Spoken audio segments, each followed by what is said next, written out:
Welcome to Bobby Owsinski's Inner Circle. I'm Bobby Owsinski, and this is a show all about music, music production, and the music business. My guest today is composer and music supervisor Doug DeAngelis. But first of all, the RIAA numbers for the year are out. This is the Association of Record Labels that tallies up, well, first of all, assigns the gold records, but also tallies up the revenues each year. And what it found was in 2018, wow, the revenue for recorded music was up by 30% to almost $10 billion in the United States alone. There are now 50 million paid streamers. So in other words, a lot of people that are streaming music, and that amounts to about $6 billion, or 60% of the total revenue. Interestingly enough, though, ad-supported was only up by about 15. In other words, the free tiers, which are ad-supported, the ad revenue didn't actually go up that much. So that was kind of curious. Downloads, however, were down by 26%. And you might say, wow, there's still such a thing as downloads? Yeah, a lot of people are still doing it. It's worth $1 billion to the industry. So that's pretty amazing in itself. Some contradictory information here. The RIAA says that CDs were way down, 41% off the year before. 52 million are sold. I think that's pretty amazing, actually. 52 million CDs were sold last year. There were lots of returns from stores because stores aren't selling them. Many people don't have CD players or the ability to play a CD. I know I don't. I don't have a player. So it's still worth $700 million. So it's still a big business. And that's only the CD sales that we can count. Frequently what ends up happening is there are a lot of sales that are kind of off the books, at least the RIAA's books. So if you're selling CDs at a gig, there's no way to tally that up. If someone is selling them at church or online, you can't tally those. So these are not included. We don't know how much that is. I would venture to say that it's not a huge number, but it's probably significant. One interesting thing is that the average list price of a CD has actually gone up, $13.43. That's pretty curious in the fact that if not that many people are buying them, don't you think you'd make it easier and less expensive for the buyers already? Well, that's not happening. Typical for the music business. Now, vinyl sales were only up 7% last year. Vinyl. We keep on hearing how great it's doing, but really it's not. It's not that much of the business. Vinyl is only 4% of the overall recorded music business in the United States. Digital music, however, is 85%. So really, it's a digital music business. People, once upon a time, said that would never happen, and we'd never be able to make up for the shortfall coming from CD sales, and yet here we are. So we'll see what happens next year. It looks like it won't be slowing down anytime soon. We'll see what happens.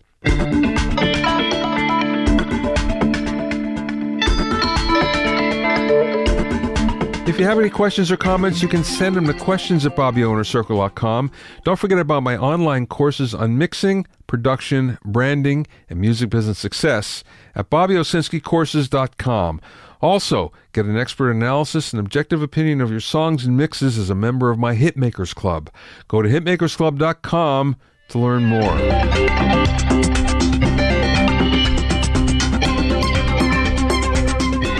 Here's something new. USB 3.2 is out. Yes, the universal serial bus that we all use in our computers. Boy, there's a lot of different flavors of it, and I'm going to go over what they are right now, and hopefully can clear up some of the confusion, although I bet I won't at the end of this. So we're now at USB 3.2. In the early days, what we saw was USB 1.1, and this is the one that we initially saw in all the computers. That was really slow. That was 12 megabits per second. USB 2.0 came out and it was way faster at 480 millibits per second. And then when USB 3 came out, it blew past that at 5 gigabits per second.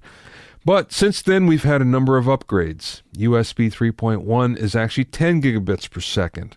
Now we have USB 3.2, and that's at 20 gigabits per second. Officially, it's called USB 3.2 Generation 2 2x2.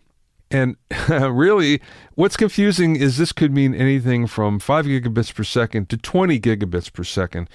So you never actually know what you're getting on your computer. Usually it will say it's USB 2.0, 3.0, whatever, but now it might be 3.1, 3.2. Really what it means is how fast the speed is of that port. Now to confuse things even more, there's USB-C. USB-C, however, has a different connector. It's a mini USB connector. The default there is USB 3.1, but it adds a whole lot more. It adds power. So in other words, it can power devices. It adds display ports, so now it can actually send video out to displays. And in some cases, it will support Thunderbolt 3. Anybody who just bought a new computer, like I did, I just bought 2 new ones, found that Thunderbolt 3 and Thunderbolt 2 are 2 different animals, and they have 2 different connectors. So that means you have to go out and buy a bunch of adapters to talk to your older hard drives and interfaces. Well, that being said, that still works pretty well. But just to understand that the difference here, and the reason why we like Thunderbolt 3 is the speed is really blazing fast at 40 gigabits per second.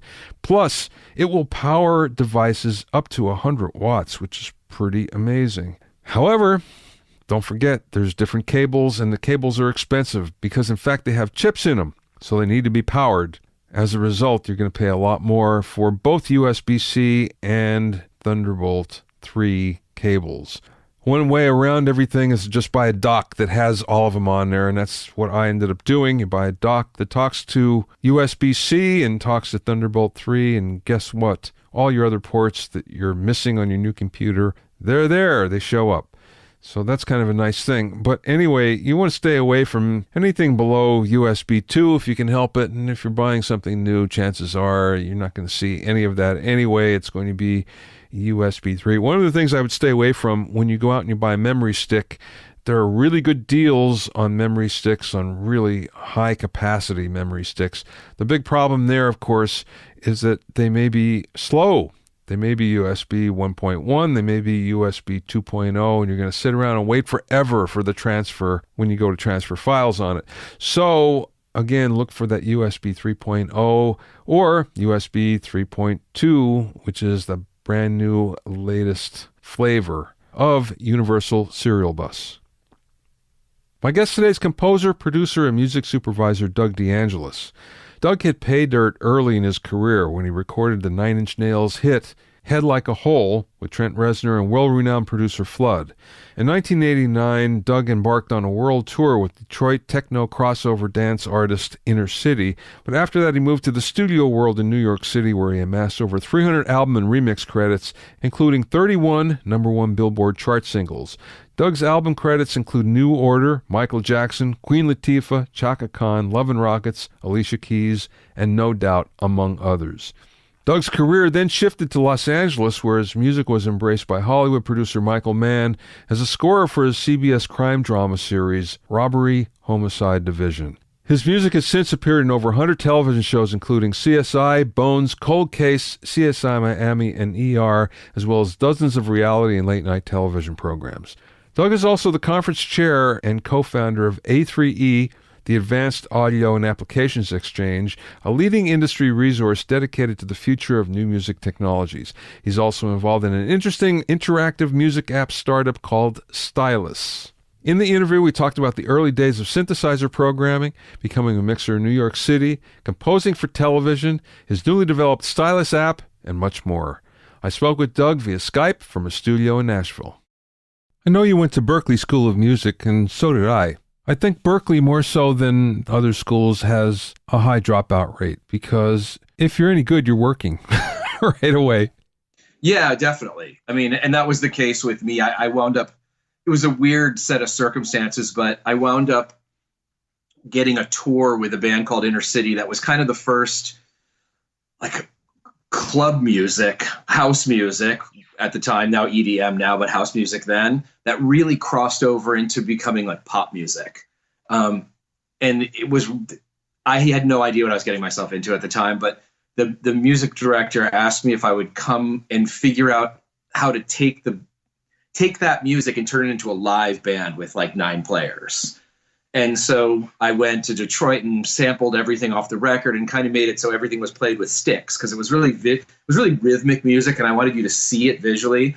And the tour was a big tour. It was like an arena tour. And it was weird to like do this sort of DJ oriented music on a huge stage like that. A lot of the tour was opening for Kool and the Gang at the time.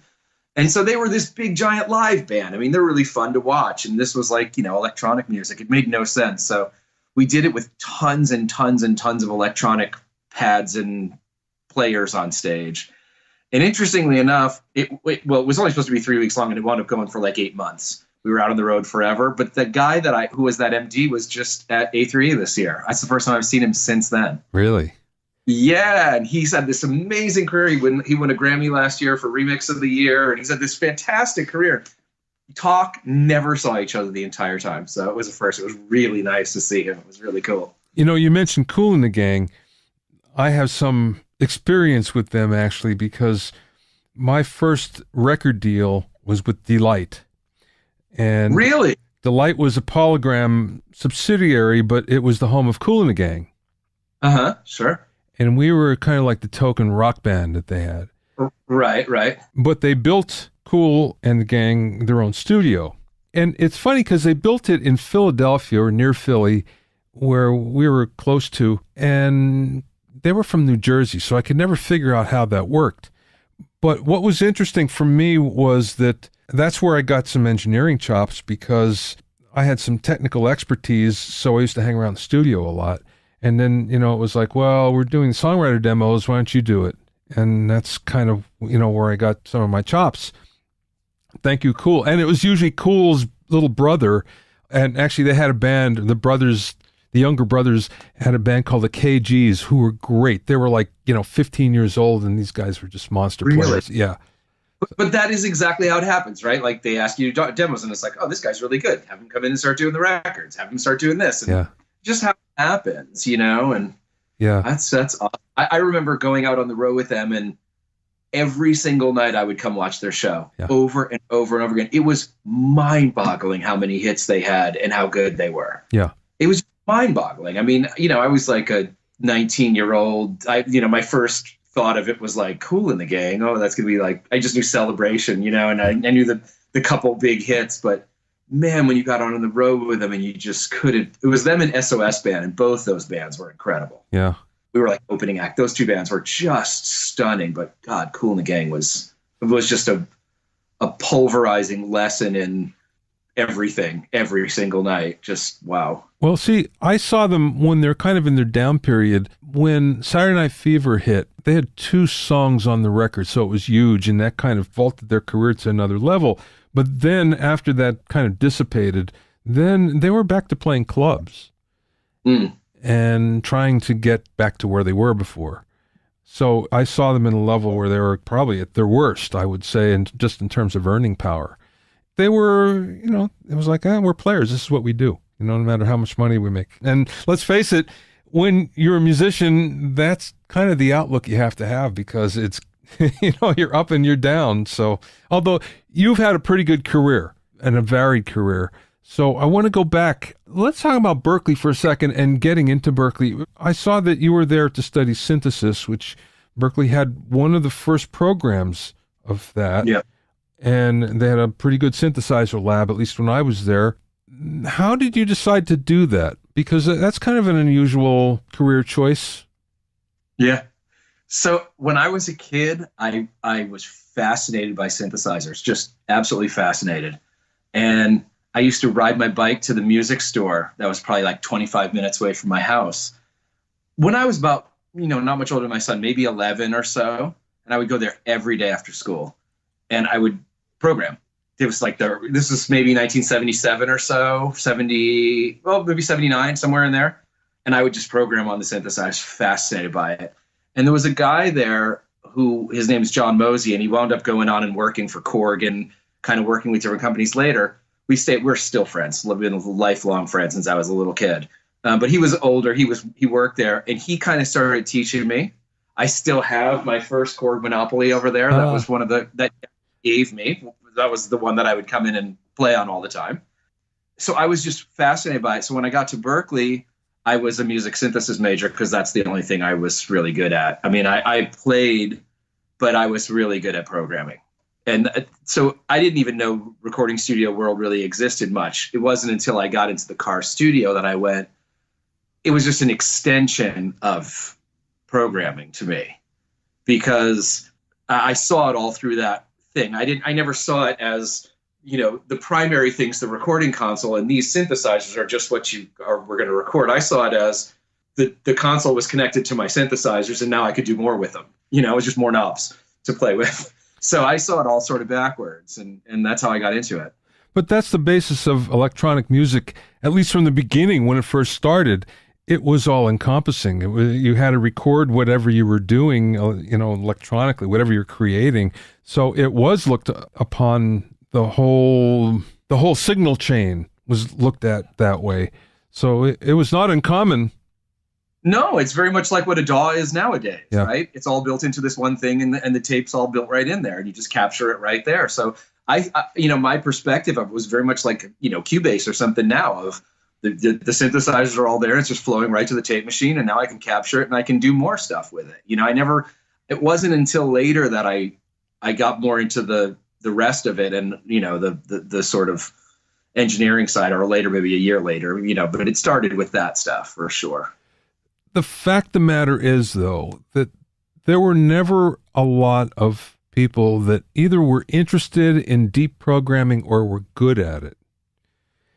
And most of the people I know that did that, they had a rudimentary knowledge of what to do, and then it was like, I don't want to go any further. So you're one of the very few, I think, that, would get into it on a level that we'd call advanced or more, because most people just don't go that far on it.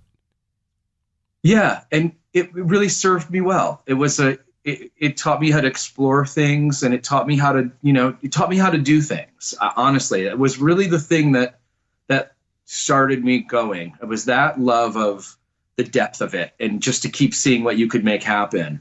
And that became a very natural connection to dance music, which I didn't even know about dance music when I was playing with synthesizers. I knew about pop music. I grew up loving Duran Duran, loving bands like that. And I mean, I still look back and think Nick Rhodes, when I listen back to those records, those early Duran Duran records, I think they had no sequencing. The guy was doing that all with arpeggiators, syncing them all by hand and on the fly and recording all the tape. It still blows me away. I mean, I still listen to it and think, damn, he's unbelievable, So it was all that sort of early new wave music that hit me so hard. I was just in love with it. Early Prince, just kind of everything from that era, Peter Gabriel, all of it, just really was overwhelming to me. So, Berkeley was a bit of a culture shock for me, because, new wave music in Berkeley, that's a weird mix. Yeah, right. I went in and I was like in class with, Wynton Marsalis's kids and stuff. I was going, and they were like, ew, so it's just kind of a big mess. And then I discovered the studio, and I went, oh, this is where I belong. I didn't really belong there. The sharp 9 major 7 thing it was hard for me. It was really unusual to me, but this was really obvious to me. It was like I had grown up. If I was a jazz kid growing up, I was a little, being one of their kids, it's built into you, so that stuff came so easy. And then production came really easy because of that. I guess from being fascinated by synthesizers and synthesis, I was so dialed in at such a young age to layers and sculpting and building and all that stuff, where a jazz kid would be really dialed into ear training and, extensions on chords and all those kind of things that were hard for me. I learned them all later, but so I had sort of the backwards everything, but when I got in the studio, that was where it was really comfortable for me. It was very innate, and I loved it. Okay, but I have a question for you there. I can understand the technical extension. That's one thing. Okay, that you understand signal flow, so you got it over here, so you can transfer it over here. But that being said, engineering is more than that, and it's ears. It's sonic training. So where did that come in for you? I think, honestly, for me, that was more sort of just gift. I don't think that, I think, some guitar players are just, they work really hard with their right hand. It's just amazing. I think for me, that was a thing I never really had to learn. I was able to do it right from the beginning. So I kind of had a weird beginning because I shifted from programmer really to mix engineer almost directly. And I kind of bypassed the recording engineer phase. Wow. I did some of it for a little bit, but by the time I was 21 or so, I was mixing in New York City. Wow. And so it was a weird thing because that's a nice thought, but you also miss a lot of fundamentals, right? So a lot of my life has been kind of going backwards to the fundamentals. You know what I mean? Going, oh, I missed all this, and really having to come back around and voluntarily assist for people in New York City and voluntarily kind of dial into all that stuff. But until you know what you don't know, it's hard to do that. Yeah. So, growing up, there's so much you don't know that it takes quite a while to figure out all the things you don't know and then decide to start to learn them. And that was really been a lot of life for me because, I was a weird skip over. Well, how did that happen then? How did you go from being on the road to then mixing in New York City? Because that's a tremendous jump that people spend half a career before they actually do something like that. How did it happen for you? So I went on tour, and then the guys that I was on tour with, there's this sort of scene in Detroit called the Detroit Techno scene. And it really was rooted out of 3 DJs, Juan Atkins, Derek May, and Kevin Saunderson. They were the big 3 DJs there that kind of house music in the States was sort of Chicago and Detroit born. And then it moved to New York City. So Kevin was one of those key people. Inner City was his band. It was a singer from Chicago named Paris, and Kevin was the whole brain behind it. So, that would be like what a Calvin Harris would be now, or Zed, or somebody like that in today's market. He was Kevin Saunderson. The band was Inner City. So after the tour, I went back to Detroit and lived in a loft with all of them and worked as an engineer and mixer. So it was all one guy. They didn't have a different, that's like a Nashville and LA thing. Like you got an engineer, and then you got the mixer guy that comes in. I didn't even know that existed. I was just did both, and you were kind of always mixing while you were going. I think part of the fundamentals of electronic music is, unlike a rock band or an orchestral recording or those things where you put everybody in the room and you mic everything up and you're dealing with all these phasing issues and all of the placement issues, with electronic music, it's kind of, you're cutting it in layers, and it's really, what are you doing with it at the console that the people you're making it with are hearing while you're recording that sounds cool to them. And ultimately that becomes the mix. Those layers building on top of each other, and you're starting to put cool effects on things and doing all these things. And they're going, oh, I like that. I like that. I like that. You're cutting them to tape. And soon enough, you kind of have the mix 3/4 the way done. So why would you bring somebody else in to do it? So I think was the natural progression to mixing, because it was part of the process of production, not engineering and recording, but we would kind of go right from programming to mixing and just sort of float right over that stage, And so then I moved to New York. I started working in New York for a band called The System, who it's a brilliantly talented producer named David Frank. Have you ever run across David Frank? No, but I know the name. So he was a great writer, great producer. He did like the programming on Sussudio for Phil Collins. He was a kick-ass programmer. So for me, I was just in love. I was like, icon, boom. I mean, he did I Feel For You for Chaka Khan. He did all of those. Like, that was his sound. If you think about I Feel For You and you think about Sussudio, it was that same sort of the horn stuff. Yeah. That was David's thing. And then he had this partner named Mick Murphy, and they had a band called The System. They had one really big single called Don't Disturb This Groove years ago. And it was kind of this sexy New York kind of half electronic. And they did like, Sheena Easton and all sorts of stuff like that. But I started working for them at their studio, and I met, from there I wound up over at another big studio, but through David and them, I can't remember quite how it happened, I met Chaka Khan and working with Chaka. And that was kind of, I was probably 21, 22 at the time. And I started doing Chaka records, and that sort of, it rolled into doing a lot of different pop music. And also, you know, I was one of the only people in New York at the time that had come out of this beginning house music background, which was really, again, started in Detroit and Chicago. And now all of a sudden it bloomed into New York. It was underground music in New York. And I guess we just kind of got there at the same time. I think it was just pure luck. I landed in New York the same time those DJs started coming up in New York, and I knew how to do something that they were doing in their homes, and people in the studios had come off of years of R&B records and stuff. And it wasn't part of New York music. You know, it was a new thing and it was different. And I think, you know, kids, when they get into this stuff, if they catch the intersection of something new, that's what they do well.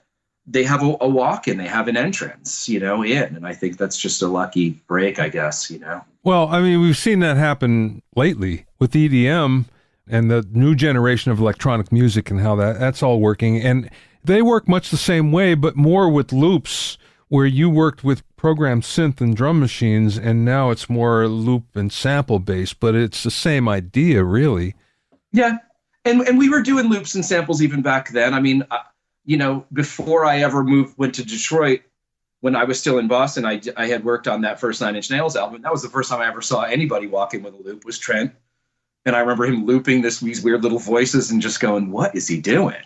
You know, what is that sound? And it was fascinating to me. And that's the first time I ever saw it, you know? So it was starting to bubble up right around then too. So all these things were kind of connecting at one time. And I think they were all really foreign to the Bob Clearmountains, those kind of characters in New York, which, you know, they were idols to me at the same time. Yeah. But, you know, they were icons to me in the studio, but they were not part of that. That was weird new music that was happening and starting. And it was almost, you know, back then it was like cheating, and, you know, it had all these weird connotations to it, you know. But I was diehard in love with Trevor Horn. I mean, he was it for me. I could listen to Trevor Horn records till I was purple, and I could not get enough of it. The detail and the intricacy and all the little stuff in the program, and that's all I wanted to do, was try to create all these little nuanced things happening, you know. And I used to read about it and read how they'd spend days and days just doing the little detail stuff, and it was fascinating to me. I love that. Now, I know 2 people that work for Trevor, that were engineers for Trevor, and they both tell me the same thing, that all of that was done in the recording, and the mix was pretty much ready to go, and they would even leave the assistants do the mix sometimes because it was all there. It was just a matter of balancing everything up. And I don't think that's far from what I was describing before. And quite honestly, I don't know if I described it well, because no one's ever asked me about it before, and I never thought about it before. But that's exactly what I'm talking about. It was all happening in the programming process. All the stuff you would do in a mix, you were doing during that. It was, once you committed it to tape, it was like there. You just push up the faders and go, and there it is, you know. Cool, you know.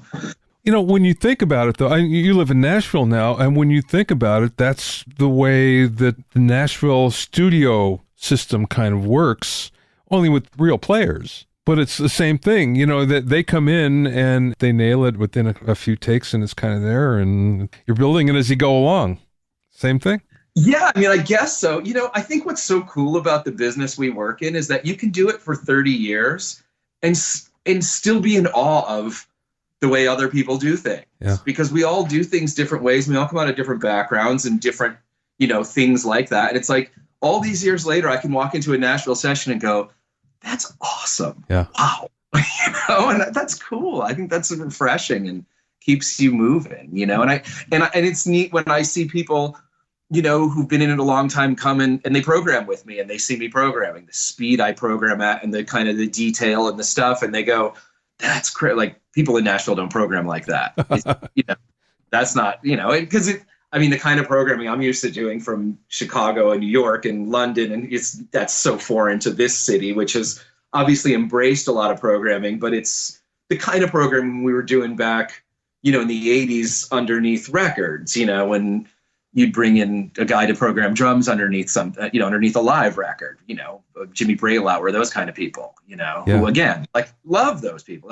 All those people were such icons to me, you know, but it was DJs that for me were so much of my learning curve came from great DJs, not by choice. I was supposed to be at Berkeley getting my degree. And now I was in a room with a bunch of DJs who, for the most part, had no musical training, but they knew exactly what they wanted to hear. And they could envision themselves in a club and how, you know, in those guys' cases, 10, 14,000 people would react to a piece of music. They could just completely see it in their head. And that was, what a learning curve, you know, to be able to just be three guys in a room and one of them can picture that. And you're striving for these things that are not happening in the room, you know? Yeah. And you gradually learn how to do it. And we would actually make those records. And then he would go play them in a club. We would be still in the middle of a mix at 4 a.m. He would take it, go to a club, play it, the Shelter or wherever, come back, and we would keep working on it. That was weird. Nothing like instant feedback, huh? No, it'd be like getting to play a rock record on the radio, and, you know, having K-rock people all call in and say what they think. You know, the whole city of LA call in and give you feedback and then go back and make some moves. It was weird, you know, it was brilliant. But those guys really, I mean, I think DJs now get so much respect because they've become pop artists, they've become stars. But back then they were more remixers, you know, and I don't know that they ever really, it was very, you know, abstract what they were doing, the way they think and the way that they would, that intuition that they would have. It was very abstract, but it was really, boy, when you saw it, you got it. It got burned into you and you really understood it, you know, to the point where I could do records without them even in the room and I would know exactly how they would feel, you know, after 100 of them. You know, it's funny you should mention about that. You mentioned remixers. And I can remember that whatever the popular record was, and all of a sudden there'd be a remix or 2 or 5 coming out. Yeah. And at the time I was such a rock purist that it was like, why can't they leave this alone? What are they doing? And now I look back on it and I can appreciate it more with some distance and go, oh, I get it. Boy, they were doing a lot considering that you have a track that's finished and you can turn it into something else. That's pretty amazing, actually. And take it in a completely different direction as well. And you go, wow, that is cool, actually. Yeah, it was a neat science. And I mean, ultimately what we were doing was marketing. We were making more audience for that song. Yeah.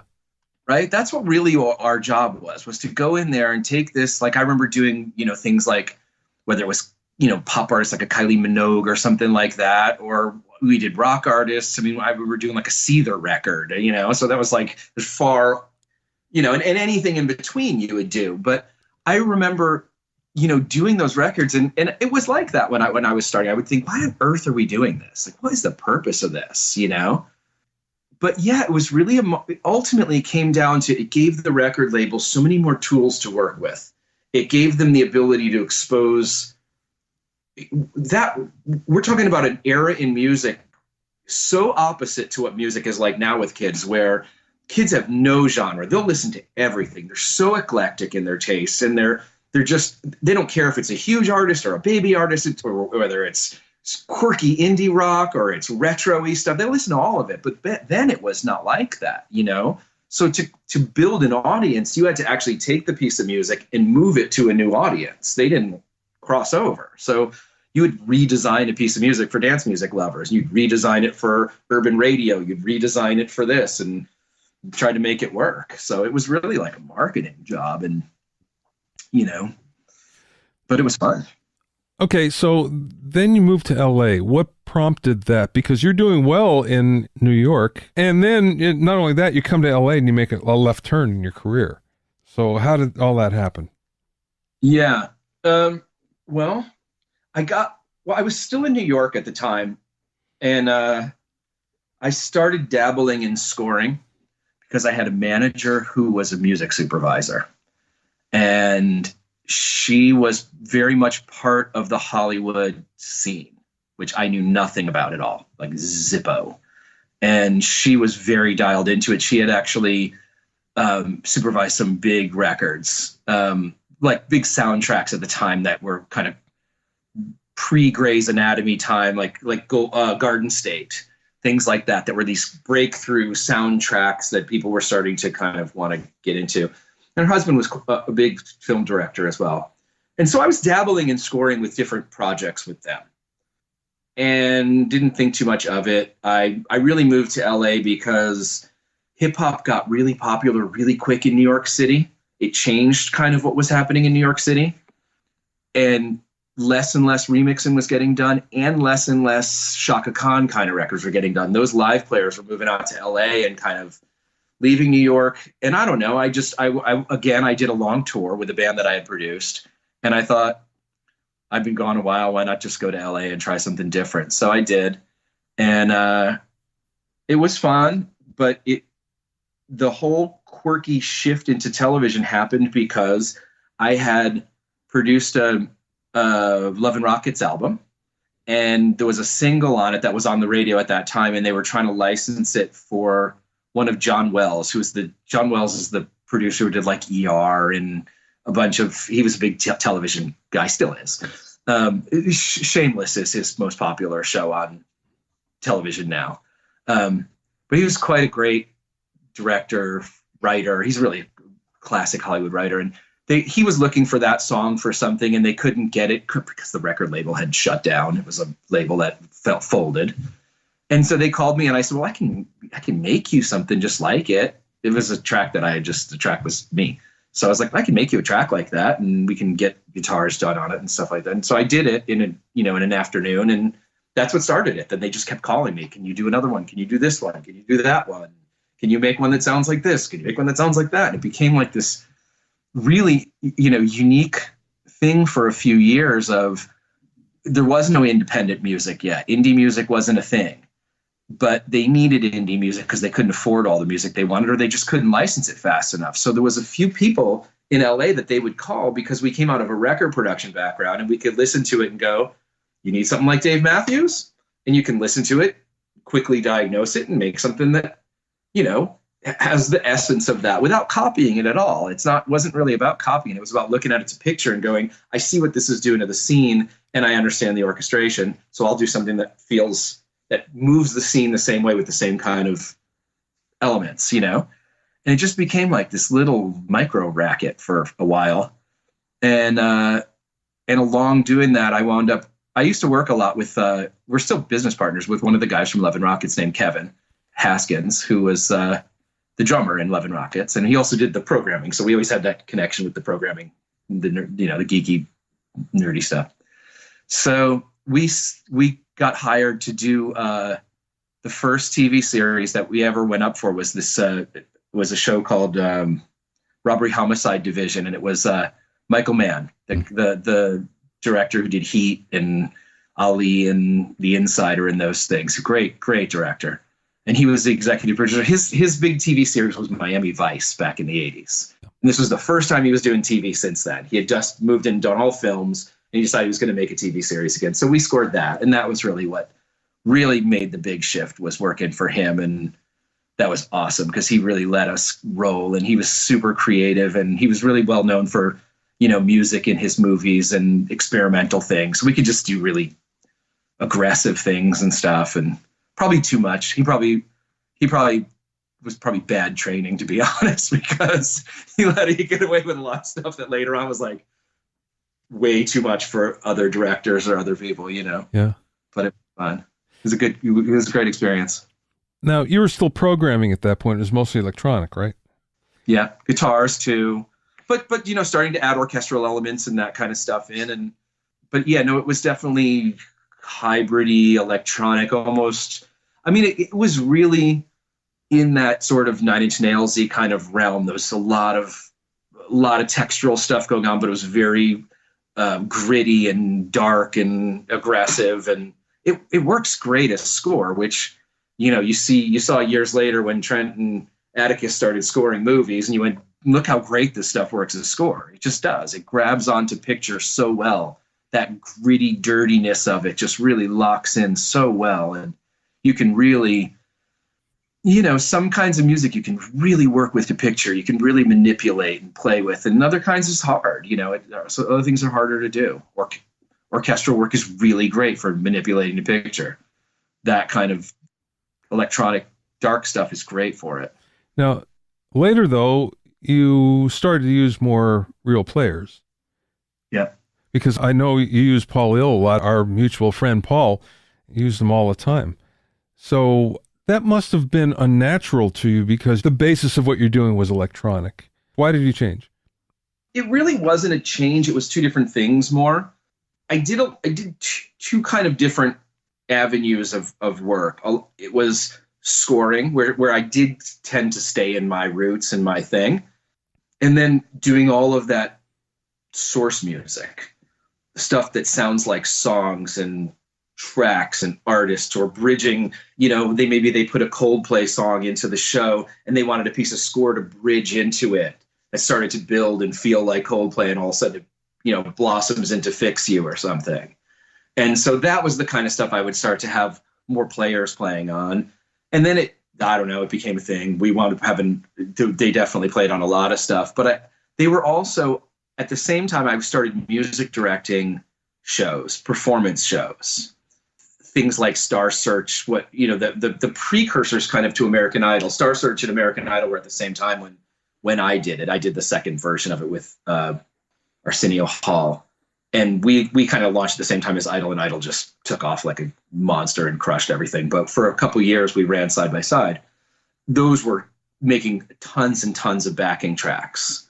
And so I was in the studio all the time with those groups of people working with me, and Paul was one of those. So he did a lot of different things with me. We did a live band for a show on set. We did a lot of different things together, but they were definitely different. I mean, the score stuff definitely stayed more rooted in the electronic world with orchestral elements on it. The stuff that the players were on was definitely that. And also we bridged into doing sitcoms and things like that, and started to have a lot more quirky indie rock stuff going on. And indie rock's a fun one to play with for score. I mean, it's a great quirky genre to play with comedy with and things, because it sounds cool. Kids really relate to it. And it's light enough to let comedy moments breathe, but serious enough to sound cool and not sound like quirky comedy music, goofy comedy music. So worked really well. So then you're in Nashville now. How did you get there? That was the, jump out of the plane and pull the ripcord. It was really a decision that had nothing to do with the career. It was a decision that had a lot more to do with my son and wanting to get into a little more normal life and being around different people and different experiences for him, not for me. And it's been a good move. It's been a really good move. I still work most of the time in LA. But when I came to Nashville, I really came with a different motivation. And that was much more to sort of move into my next phase of my career, which is to try to create technology to monetize music. I felt like it had been really, over the last 5 years, just weighing on me so hard as I would interface with young artists. Obviously, we met doing my show at NAMM. That was a big part of it too. When I started doing the show with NAMM, the technology show, I just started to meet so many more people. When you're a producer or you're scoring, you're in a little bubble. You're in your little world. You don't know anybody. I mean, I don't know anybody. You're in your basement, whatever, doing your thing. That show really brought me out of that. And it forced me to interface with a lot of musicians and a lot of companies, a lot of the Fenders and the Gibsons of the world and Line 6s, and to just see what the state of the business was, the state of companies making products, whether those companies are thriving or going through lean times, has to do with how much money musicians are making, right? That's who buys their products. So it's no reflection on them at all. It has all to do with the music industry, And as I started to see that more and more, I got to know more and more musicians. I got to know more and more older musicians, young musicians, kind of everything. And I just went, wow, this is not right. I grew up in a time when we were so lucky. My God, we were so lucky to work on these budgets and have people pay for everything. And it was really hard for me to watch. And I just felt like I don't want to see that anymore. And so I did a lot of, thinking and sort of soul searching on it. Just went, I love making music and I'll keep making music, but there's got to be a way to start to help from the ground up rethink the way we do this and see if we can do some innovation that gets kids excited about buying music and supporting music the way we were. I want to go there in a second, but let's talk about A3E first. Is that your brainchild? Mm-hmm. Yeah. Me and a fellow named Paul Sitar, who's my co-founder and partner on it. Mm-hmm. Paul comes out of a trade show industry. He was a incubator for all sorts of funky trade shows in IT at a big Fortune 100 company in New York called Gartner Group. Oh, of course. Yeah.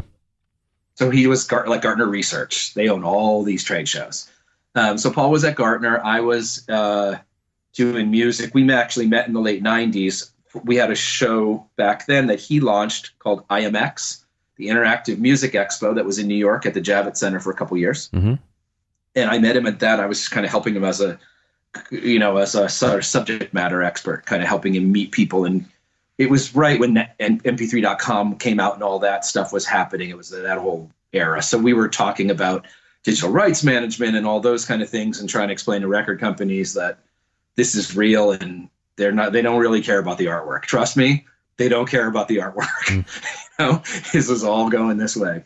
And it was a big fight at the time. It didn't, it was a lot of protests of it, but eventually it happened. And we wound up regrouping together in 2013 to do another one of those kind of shows. And he asked me what I thought would be the right subject for it. And I felt like from my experience being in the studio, my co-writers and my collaborators were all developers, even though they weren't in the room with me. They'd already done the work, They created these super musical tools for us to make music with, as opposed to, analog synths and the things that I grew up with that was just a sine wave and you made whatever you wanted on it, but no one was helping you. It was what it was, And now it's like, you listen, I can watch TV at night and, I see score after score where people aren't doing anything except just using patches that these incredibly musical developers have made, these incredible soundscapes and things that'll score a scene. It's just a few little details here and there. And I'm not criticizing that either. It's just the state of how music is now, and what the tools have grown into. And I thought, damn, these developers are so musical and they're so brilliant and they're so part of what we do that I actually felt like they should be part of the copyrights on pieces of music. When you brought it up before, you said music has become loop based and all the, and now even compared to in 2013, that seems like just a couple of years ago in numbers, but there are so many programs out now that weren't even out back then. GarageBand and some of the things were out, Acid, those things, but now there's a billion, all the splices and sounds.com and all these companies that are just, gigs and gigs and gigs of loop-based material for non-musicians to make music with. And I always go, why are all these amazing players and amazing programmers not co-writers on all these pieces of music? That was really the inspiration behind A3. It was like, okay, wait a minute. We got to figure out how to get artists and these developers all in one place so we can all talk and we can, share stories and understand what helps us and what's overwhelming to us. And then the manufacturers were sort of the third part of it because they were just a natural fit alongside it. So those were the sort of three components of the ecosystem where, techie artists with techie developers and then techie focused manufacturers, Yeah. So that, and then we started exploring AI and, all of those types of topics that are. Can you speak about the project that you're working on now? We're actually releasing a first version of it this coming week. Oh, so we're there right now. Essentially, I moved to Nashville and I met a brilliant developer named Randy Younger. I had no idea he was a developer. We started talking music. He shared. I've never met anybody so on the same wavelength as me in the frustration. It might also be because it was one of the first conversations I've ever had about it. Then I, subsequently found out this frustrates everybody. His frustration was he's a great producer. He had sort of developed all of these. They were kind of, he worked with a lot of legacy artists, people that had had successful careers, and he would do records with them after thinking, oh, they've got a fan base of 30 or 40,000 people. That should be easy to sell 10,000 singles, right? When you've got a 40,000 person fan base from these past records. And he just was I was like, just not, people don't buy music anymore. What's the deal? And I said, they never will. Obviously, they're never going to. And this ties back to the IMX days, to the A3 days, to all the production days, and it really ties to the remix days. And we were talking for hours, and I showed him a little business plan I had of how I thought we could help that. And then he and I just got crazy busy on the idea of revamping the production process from the ground up. The problem that I felt like we had in recorded music, I said to Randy, there's no sense in blaming it on anybody else. Let's blame it on us. Like, let's start right with us, me. If we don't do anything different than we've done for 40 years, then we're not creating a medium that can be manipulated. Kids nowadays, and I know, people all feel differently about this, so this is my opinion, but contemporary media, particularly gaming, that is so enthralling to young people right now that they will spend tons of money on it, is so multi-layered. It's music, it's visuals, it's interaction, it's them doing it, it's all personalization, it's about them. We live in selfie community time where everybody's about us, me. Kids all want to be me. So it was kind of a look at the entire psychology behind that and say, how can we make music that kids can dig their hands into like a video game and have fun with and participate and personalize. And then therefore, because they personalize it, they want all their friends to see it. Because all their friends will see it, those friends will start to spend money on it too. And then they'll start competing with each other. So they'll want more. And they'll do all the things that the gaming phenomenon does to kids, which is makes them absolutely rabid consumers, spending insane amounts of money, but not on music. Because frankly, music's just boring to them. It's this completely flat thing that you do in the background now. It's a background component to another medium.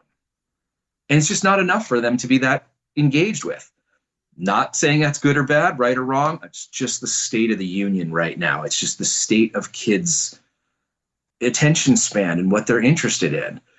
So the idea was, okay, how could we start from the multi-track process and create it like a game engine where it's got all different layers so you can make choices? Because in gaming is all about multi-layered visual environment where you can make choices. Am I going to go right? Am I going to go left? Or am I going to go downstairs? Or will I go upstairs? Should I change my skin? Should I change my weapon? Should I change my racket? What am I doing? I need a new dance move. I'll buy a new dance move. It's only $1.99, Mom. New dance move. I'm bored of that dance move, Mom. It's $1.99. Or I can get 5 of them for $4.99. That's half price, Mom. Okay, get 5 of them, $4.99. Can you imagine if we were throwing $4.99 a pop at artists right now? Yeah, that's that'd be amazing. awesome. Yeah. Right. So the idea was, how can we build up from the ground up? So we created the notion was, okay, everybody walks around with this, I don't have it down here, but this incredibly high-powered little computer in their pocket right now, an iPhone or an Android phone. Smartphone, yeah. Powerful. I mean, that's 10x the power of what we were making records on when I started. Yeah. So why can't we run a multi-track in there? Why can't we create an engine that's not only a multi-track, but 3 times as deep as a multi-track? Why can't we run 3 multi-tracks at once in there, make it all interactive so you can sit there and play and change and remix and do what the DJs would do when we would make records? They'd walk in and we'd have all different sets of drums and they could be switching back and forth, breakdown drums, these drums, that drums, oh, live kit comes in, da-da-da-da-da. And they would sit there and craft, like you said, 3 or 4 different remixes out of one giant multi-track. That's how we get 3 or 4 different remixes with one giant multi-track. And they would make this is the deep Jeep dub mix, and this is the pop radio remix, and this is the that. So it was kind of bringing all those things together and saying, what if we created a multi-track where you could do all that right in the phone, and then you could share all of it through typical social media outlets.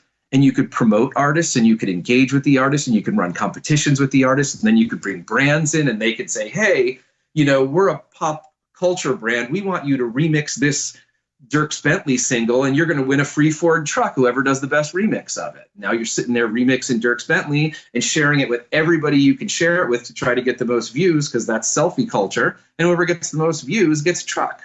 And that's great for the truck company because they just got a crowd-funded advertisement made. And it's great for Dierks Bentley because he just got his music used in an advertisement and license, so everybody wins. What's the name of this, Doug? It's called Stylus.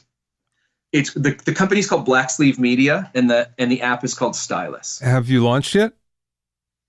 The full-blown Stylus app will come out in a couple months.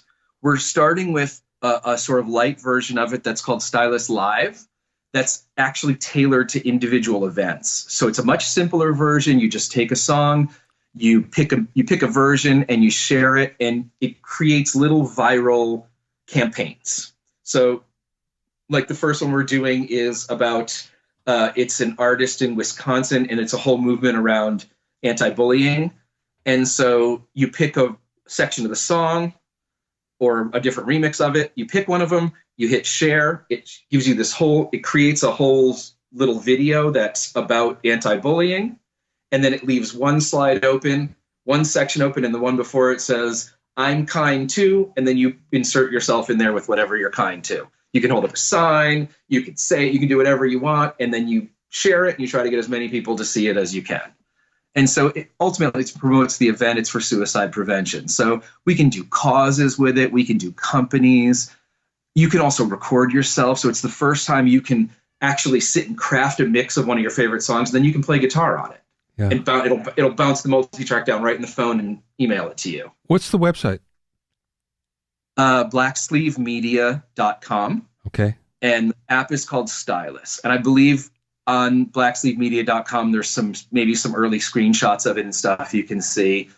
But I can also send you some screenshots and stuff if you want to post them, and people can kind of get a sense what I'm talking about. It can do a bunch of things. An artist can say, if you were somebody super creative like a Bruno Mars, you could say, I have 3 different ways I perform this song. You can cut them all 3 different ways and they'll all interact with each other. So you could do an acoustic version, a really dirty hip hop version, and then sort of an R&B version. They'll all interact. You can swap out all the parts with each other. You can even just, if you're not music, you can just sit there and hit shuffle and it'll shuffle them all for you until you like something. Wow. It's all automated like an SSL. So you can put it into record and all the moves you make get recorded. So you can keep punching in and doing more intricate little moves and adding effects and doing all kinds of stuff. Then you can leave parts out. You can sing, you can play, you can do whatever you want. Then you can share it all through social media because it marries it to pictures. That sounds awesome. Sends it. It's really interesting. And it's basically saying, how can we gamify music? And it's all the monetization is done through virtual currency. So when you open up the app, you start clicking on things and all these little chests are opening, bling, bling, bling, and you're earning coins. Yeah. In order to start unlocking all the cool features, you have to have 10,000 coins. That makes you listen to the music because you get points just for sitting and listening. So as you're listening to the different mixes and playing, you're earning points. As soon as you get to 10,000, you can unlock 3D mode, and then you can start to automate mixes. Once you do that, then you can unlock the recorder. Then you can unlock this. Or if you're a person with limited attention span, which we know there's so few of those in the world right now, you can also pay $4.99 and get 50,000 coins right off the bat and be able to do 5 of those things. Yeah. And spend them on filters and spend them on recording and spend them on, so you can do all these experiences just like a video game. That money goes to the artist. That's just like a record sale. So what we're doing is we're monetizing music with the video game model for the artist. Got it. And saying kids are they're never going to buy music again, but they'll pay for a really cool experience. So we'll get them to pay for it and we'll charge it just like a single sale. That's cool. I can't wait to see it, Doug. So last question. What's the best piece of business advice that either someone imparted to you or you learned along the way? The best piece of business advice I learned along the way, there's 2 that always stick with me. One is be diverse. there's nothing in music lasts your lifetime. We outlast everything. So you've got to be able to weather those trends as trends change. So if you do multiple things, if you can be a musical director and a producer and a programmer, and you can score and you can music supervise, you can even do licensing. There's so many avenues that are keep pulling you in. And through all those different avenues, you keep meeting more and more people, and everything just keeps flowing and working. And ultimately you can do all those things at one time, because the more you can do, the more valuable you are to whatever production you're on. So I think for anybody, really be diverse. Know that you've got to be able to do a lot of different things in the business to be really valuable. And it's harder and harder to be valuable every year right now. Yeah. Okay, that's a good one. What's the second one? That would be my biggest piece of advice. My second piece of advice was just listen to kids. Listen to kids. Don't spin around in our own world. The consumers are children, and they're growing up very quickly.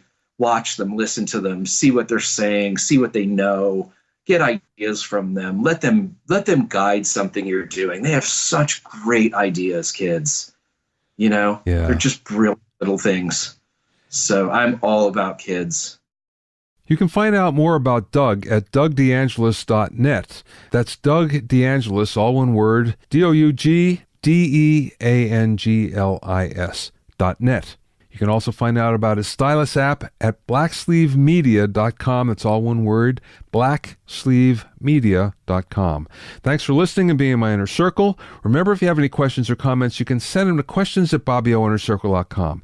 To listen to other episodes of Bobby Owsinski's Inner Circle, go to BobbyOwsinski.com and select the podcast tab, or go to BobbyOInnerCircle.com, or you can find it on iTunes, Stitcher, Mixcloud, Google Play, Google Podcasts, Spotify, and now Radio Public.